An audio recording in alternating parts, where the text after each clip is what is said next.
This is the Big O Show. This is the Big O Show. All right. There he is, the man, the myth, the legend. How you feeling, my man? Hey, listen, I'm feeling surprised and shocked still that Mario Cristobal was able to pull a 5-star recruit out of Lakeland High School. I think everybody thought. In the gridiron, you thought he was gone. Yeah. So Brockway, relax. He's going to Florida. Yep. So did Ira, by the way. Ira Chaffel. He said the same thing. We both were convinced it was a done deal. So shows you how good Mario is at recruiting, right? Yeah. No, he kind of knows a little some, about recruiting, and when you look at his situation right now. Okay. Sorry, you gotta position the mic because then I'm sure in my neck. So you look at what is going on the recruiting side.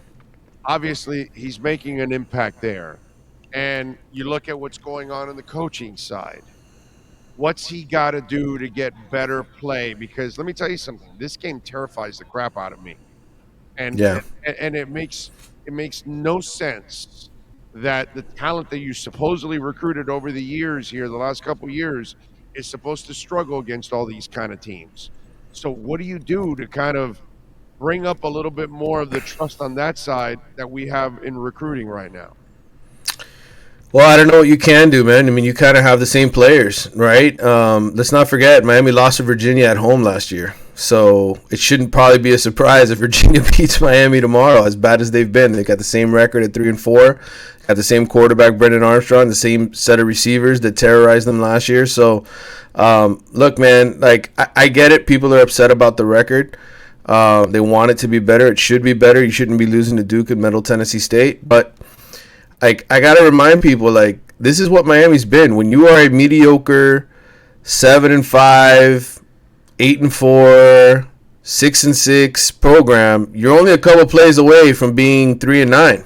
Like it's not it's not that much of a drop off. And I think unfortunately there's so many injuries to key players, guys that they were counting on to be number ones, and it just shows you their lack of depth. And so I think unfortunately for Mario, this is just not a very good team. I have a friend who went out to practice earlier this week, watched them for the first time in a couple years, said this might be one of the worst Hurricanes teams I've seen. Okay, and so, I don't know, did you read Michelle Kaufman's article today? The one today or a couple days ago? The one where she says Mario just needs to dance? I think I've read it today. It says, since beating UM 45-31, Middle Tennessee State has lost to Texas San Antonio 41-14 and UAB 35-17. Duke, the Hurricanes, beat Duke by a combined score of 95-10 the previous two seasons under former coach Diaz. Duke went 3-9 last season, lost all 8 ACC games. The Blue Devils lost 47-10 and 62-22 to Louisville and 48-17 to Virginia Tech, and all that, and goes on. It's no wonder why they were dancing Saturday when they beat the Hurricanes under the direction of Mike Elko. He was not the first-year coach for Duke, but he had no head coaching experience when he took the job. And so now Lincoln Riley took over a 4-8 Southern Cal team, and the Trojans are 6-1. Sonny Dykes inherited a 5-7 team at TCU and has them undefeated so far. I did this for you guys, remember, in the gridiron, that I went around and I pointed at teams that have had turnarounds. And that is one argument that Mario cannot win. Oh, of course. Nobody can defend. No. I can't defend I've done this, and now I saw Michelle do it. And it's just one of those things that while recruiting is that's why I kind of told you about the coaching side, because while recruiting is fantastic, we have to say that you're not going to get a good overall grade for your coaching this year. No, listen, that's all more than fair criticism, right? Like, the other guys got better results than with the same group of players than the ones from this year. So you can't defend that. Now, look, people call me a Mario apologist. They're like, that I'm defending him way too much. I'm not apologizing. I'm telling you about college football. I've studied this enough over the last 25 years to have an opinion that I feel is strong, and that's there really isn't much that separates, again, 8-4 and 4-8. I really don't think there is. It's a couple of plays per game. It's a couple of players. And I think ultimately here, whether Miami goes 4-8 or rallies and all of a sudden, finishes the year 6-6 or 7-5 and goes to a bowl game, it's not going to matter. The results are going to be shitty. We're still going to be sitting here talking about how bad Mario did here and how bad this team is. And ultimately, you have to think big picture when you look at this team and this program. It's been this way for a long time. It's just been this way for a long time. That one season with Mark Richt where they won 10 games was the outlier. That's the outlier. The real Miami is what we're seeing now. The real Miami is what we're seeing when they lost 58-0 to Clemson. That was the real Miami. Okay, that's what they have devolved to. And so whether or not you beat Duke or Middle Tennessee State or lose to FIU or lose to Louisiana, it's like that's what's happening. That's the area. That's the team that you are now. And for Mario to get out of it, he's going to have to recruit at this level. It's the only way things change. The players, they're only capable of so much. And I think that's why I've always felt that what Miami needed was a recruiter. They needed a guy who was going to come in here and get special players, because if you tell these guys, hey, go out there and win with football IQ, go out there and win with scheme, they're not going to beat you. Right. I mean, Rhett Lashley's offense last year, right? It averaged 31 points a game. Is that good? It's just better than what these guys are. It doesn't mean it's good. Tennessee's averaging 50 points a game, right? Ohio State's averaging 48 points a game. Alabama scoring, Georgia scoring in those.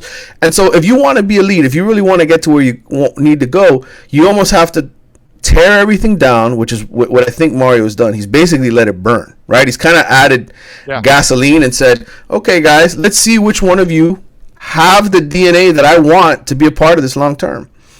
And when you sign a 10-year contract, you have the flexibility to do that, to come in here and just be like, well, let's see what these guys are really made of. And if they can't win the way that I want them to play, or they can't adapt to the way I want them to play, I'll just get rid of them and we'll start over. And I think that's why I don't sit here and start criticizing them. Well, they lost to Duke and they lost to Middle Tennessee State. Yeah, it's not good. But what if they beat them? Would we still be sitting here saying this is a good team or this is a good program? Right? Like if they beat those teams by 1 point, would anything be different? Yeah, I think people would feel a little better about the team because there's more wins on the board, and wins make you feel good, and it makes you feel good. Like, okay, so when you get better talent, you'll do better than what you're doing now. But if you don't do well with what you have, I'm just talking optics. Oh yeah, no, I agree. Listen, I understand you got to give him some time. I understand he's got to turn over the roster and all of that. But when you have shortcomings with any roster, then people will worry about shortcomings even with the loaded roster. Sure, and that's a fair argument. Yeah, it's the optics is all I'm saying. He's dealing with some bad optics right now, and he's of course. And in the next 4 games that are left, he's got to do something at least to change those optics and get people feeling better that he can get. In other words, I think that what is going on out there is most people feel that Mario and his staff have not maximized whatever they have there in Coral Gables. Mm-hmm. Whatever it is, it should be better than what it is right now. That's what people think. Okay, and the guys that were here before him maximized it, and what did they do? No, I know. That's my argument. No, I get it, but it's a first step for a new coach. Yes, but I think there's a different perspective. Like, that's what I'm saying. I think he came in here saying to himself, I'm not going to worry so much about the record this first year, right? Like, I think, yes, you obviously try to win games. I'm not saying he's throwing games. I think for him, it's more, are these guys part of my long-term solution? Can I trust them? Can I ask them to do what I want them to do, to play a physical running style, to stay responsible on defense and not blow assignments off and go play hero ball? Well, let's see. Let's throw them out there. Let's give them the canvas and let them paint the picture. And what have those guys done? They haven't been able to play the physical style after getting their, physically beat down in the Texas A&M game. And, he let Tyler Van Dyke throw the football the last couple of weeks. He had success, but they scored 20 points. Oh, I mean, to me, it's like at a certain point you have to realize, and I respect Michelle. We worked together for many, many years, but I thought her column is off base because she doesn't talk enough about do they have the kind of players that they need to win, and to me, the answer is no. I think that's been obvious for the last 20 years. I don't know how much more proof you need. And to me, you also don't dance unless you're winning. Like I understand why Mario's pissed off all the time because he's not happy. Like how can you smile and dance and have any fun? Yeah, I don't want him like Manny's players in a loss dancing on the sideline. I'm glad Mario's. He should be pissed. He should be pissed. Right. But I think I understand what you're saying, and then I understand what Michelle is saying because what Michelle is writing about is the optics. Like you should not be getting manhandled by Middle Tennessee. You know, those are things like, really, dude, you're going to get your ass kicked by Middle Tennessee? Sure. That doesn't make sense. And I think that's what it is that, are you maximizing what you have right now? And they're not, but I also think that his philosophy is I want them to play my way. And if they're not going to play my way because they've got these bad habits and this is who these guys are, I think he could have very easily, from the moment he got here, said we're not going to try to run the football because we don't have the offensive line to do it. We've lost X amount of running backs to injuries. We don't have the guys who can do it. And what did he do? No, we're going to try to run the football. We're going to try to play my way. And he cost himself the Texas A&M game for that, right? Instead of just cutting it loose and letting a guy. So is that good coaching or is that bad coaching? I think what that is long-term coaching. I think it's a guy who's saying, to me. Those aren't people that are here long-term. These kids are gone in 2 years. Right, but he also has he's also playing guys that are young and second and third year players. He's also playing guys that still have eligibility left, right? I mean, you don't know if somebody can do something unless you give them that opportunity, right? And you let them play. So I think he came in with his idea, this is the way we want to play, this is the way we want to operate. And the players just haven't been able to adapt to the way he wants to do it. Now, he could have changed his strategy and just said, we're going to maximize and do it the old way. But doing the old way got him to 7-5, dude. Like, doing the old way hasn't worked. And I think, he's basically learned what he's needed to learn through these first 7 games, that the majority of this roster isn't going to be able to play the way that he wants to play, right? And when you come in and you got a 10-year contract and this is about the long haul, you can use year one as almost a preseason, right? Like, this is the time to see what these guys are made of. And, we'll see if he changes his strategy, how important reaching a bowl game is for him, over the next couple of weeks. But I'll tell you, anybody who sits here and says this is just coaching, they got that wrong. It's not just coaching. Some of it is coaching. There's no doubt in my mind some of it is coaching. Some of it is definitely talent.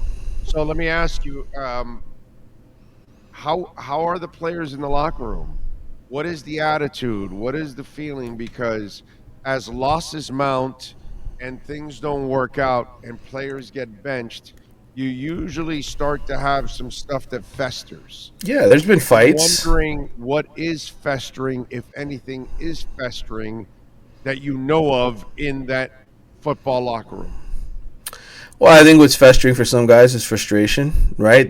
Some of the guys want more playing time. They don't like splitting playing time with guys that they don't think are putting forth the effort.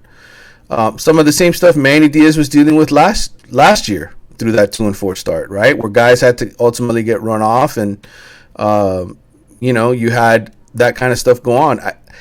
The way I look at it, I think Mario is almost enjoying this process of bleeding things out and letting guys in the locker room deal with each other type of deal. He looks like he has a bleeding ulcer at the podium. What are you talking about, bro?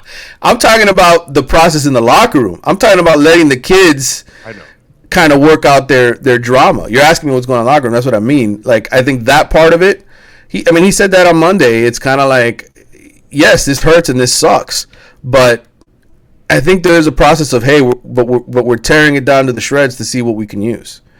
And I think that part of it he does enjoy because he is rebuilding this thing. So I just think, man, look, in the end, this is year one. I get it. You don't like the offensive play calling. A lot of people don't like the offensive play calling. That's the one guy I'm not happy with is Gaddis. I'm not impressed at all by Gaddis. And he may not be here next year. And Mario changes coordinators frequently and coaches frequently. So if that's one of the moves he has to make, he will. And it's part of the process. But I think, look, man, like I like the fact that they're recruiting as well as they are. That's a super promising sign. The fact that they're not losing recruits, the fact that kids are bought in. And I think the most important period is going to be December to June for this program, because that's going to be the time when he's running guys off and bringing new blood in here via the transfer portal, via high school recruiting. And there's going to be a major roster turnover, and we'll see which guys actually stay here. I think there's going to be 30 to 35 guys on this team right now, at least, who won't be here next year, whether it's because they run out of eligibility or because they transfer and head out. At least. Follow him on Twitter at Manny_Navarro. Catch his work at The Athletic. What's the prediction? Do they win tomorrow? No, I told you on Tuesday night I'm not picking them to win another game this year. I'm taking off the expectations. And look, Virginia beat them last year, and they won last week, so they got a little more confidence. They're at home. I think Virginia wins 20-10. It's pain. That's Clubber Lang pain. Could be 13-10, something like that, but I don't think there'll be a lot of points. Still painful. Either way. Yeah. A loss is a loss. It is. Yeah, it is. All right, follow him on Twitter at Manny_Navarro. Manny, have a great weekend outside of watching the UM lose, and we'll catch up with you next Tuesday. All right, man. Talk to you soon. Bye. There you go, Manny Navarro. He'll be back Tuesday night for the state of Florida Gridiron Roundtable, along with Ira Schofel from War Chan and Kevin Brockway from the Gainesville Sun. That is your Canes Wear Miami Hurricanes report.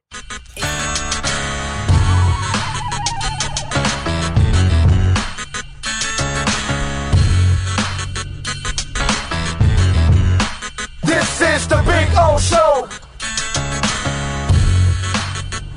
This is the Big O Show.